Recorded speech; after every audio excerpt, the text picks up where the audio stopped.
What's going on, my people? Good morning. First of all, before I get started, because I got a couple of things to talk about today. Apologies ahead of times. I am here in the streets of Paris, and it's very busy and loud and noisy. Okay, anyone who knows Europe knows that it's not as relaxed as Texas. Everything just so compacted here, and finding privacy in these streets, good luck with that shit. So apologies ahead of time. It's gonna be loud, but I do want to come here and talk about a few things.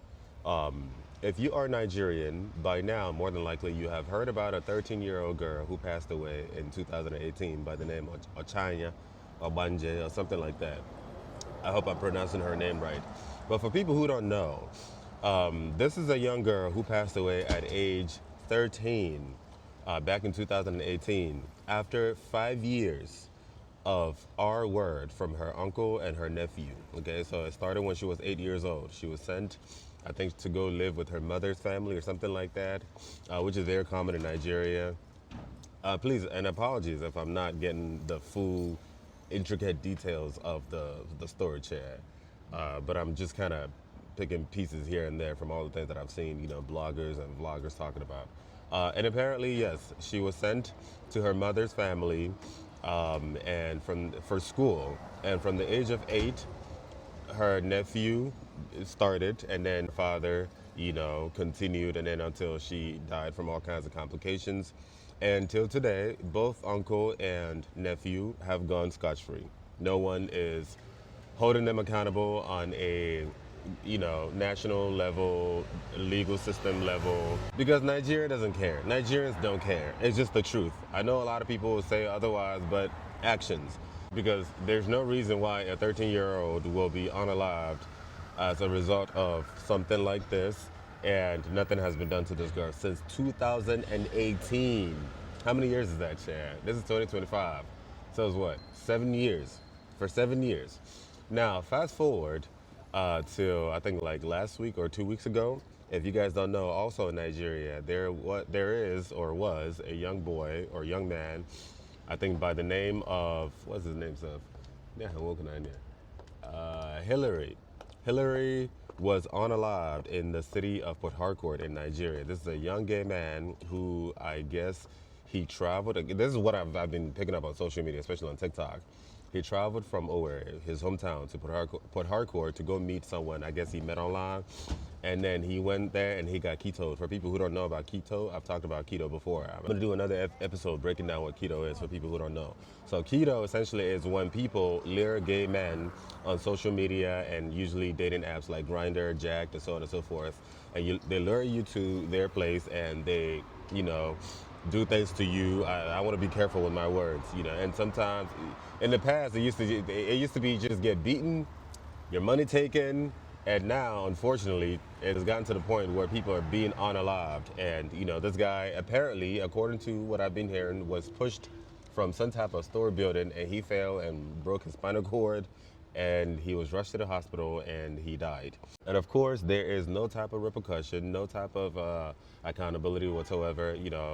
I've seen some of the viral videos, from the people talking about it online, and I'm reading the comments. And of course, as expected, I don't expect anything less from Nigerians. People were condemning the man. There were some people, especially women, who were condemning the homosexuality aspect of it, but still saying that it does not justify the fact that he died. But of course, no Nigerians people were celebrating the fact that this man is dead, which is sad. Now, I have to be careful here because in the past, when I've talked about these kind of topics, TikTok does not like it. It censors me. And anyone who's been following me on TikTok for a while knows that the censorship, actually anyone who speaks truth to power, like real truth to power, you're not just dancing with the fucking algorithm.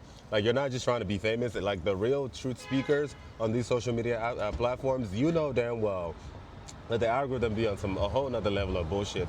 I have been censored so ridiculously so much on TikTok that I almost give up at this point, and now I am praying to God Almighty that someday I have my own platforms or I form my own family, where we talk about things that need to be talked about raw as fuck. So that being said, I have my own honest opinions about all these things, but I'm going to try to summarize them in a way that these algorithms won't come for me. Like I've mentioned before, this is just this world. That's just the way this world is. This place is a mess. It's meant to be a mess. People like Ochanya, this is not new. It is not the first time, and it most definitely would not be the last time. It sucks to say it, but it's the fucking truth. Same thing too with this gay man that was unalived in Port Harcourt. This is not the first time, and it would not be the last time. This is the way this world is. It reeks of all this kind of fuck shit. This is why I focus so heavily on my people. Fellow travelers like myself who have forgotten who they are, and you're getting lost in this world, pursuing the bullshit of this world, the vain things of this world, to wake you up. We must not conform to the ways of this world. We must not get too emotionally attached. Our job is to get done what needs to be done. And I'm going to be doing another episode through God Almighty who strengthens me in the future to break down this traveler, you know, what it means to be a traveler. I've talked about this in the past, but I'm going to keep talking about it until it clicks. Essentially, these are people that the Igbos in the past would call Obanjes. You are travelers, you know. Do not get sucked into the people of this world, the illusions of this world. The best this realm could offer you is crumbs compared to where we've come from. And even that, comparing the best, the crumbs of this realm, which is their best, to where we come from, is not only laughable, disrespectful, just ridiculous as hell, because nothing can compare to where we come from. For in our Father's house are many mansions. Everything here rust. Everything here will expire. Everything here na tonchara. You know, this is even inside the Bible. We thank God.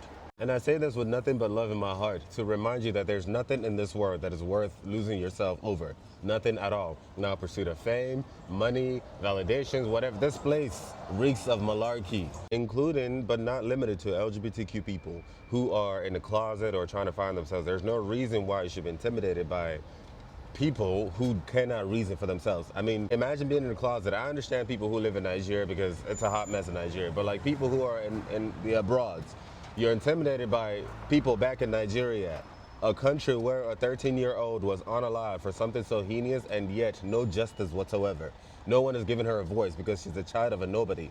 A country where people are rejoicing for the fact that a gay man was, you know, unalive from a 2-story building or whatever, how many story buildings, Chad. They don't give a shit. These should never be the people who intimidate you enough for you to not let the glory of God that shines through you to shine through you in this realm.